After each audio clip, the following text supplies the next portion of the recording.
Usa ka Roads and Traffic Administration kon RTA personnel sa Cagayan de Oro City ang napriso.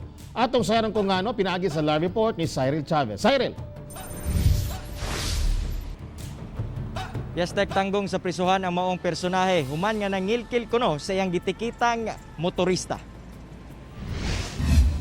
Nadakpan sa gihimong entrapment operation sa kapulisan sa Kugon si Emmanuel Umasas, 30 anyos ug usa ka Roads and Traffic Administration kon RTA enforcer. Human nga nangilkil matud pa kini sa iyang gitikitan nga motorista. Sumala pa gitikitan ni Umasas ang motorista, human nakalapas sa no parking for motorcycle policy sa Barangay Carmen.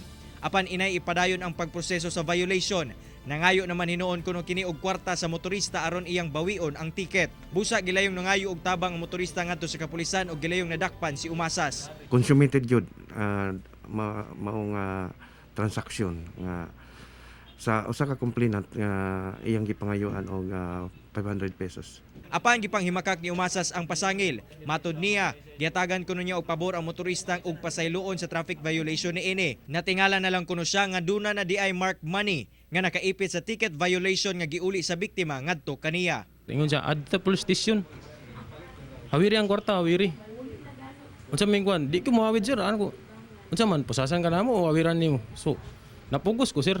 Dismayado ang RTA sa gihimo sa mong personahe. Matud nila, wa sila nagkulang sa pagpahimangno sila mga personahe nga dili malambigit sa mga susamang kalihukan.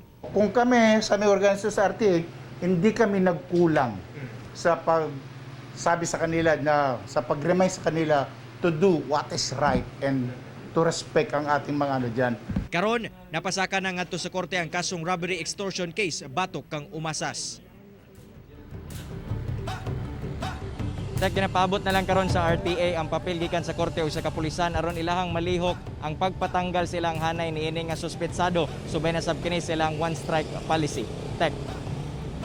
Daghang salamat, Cyril Chavez.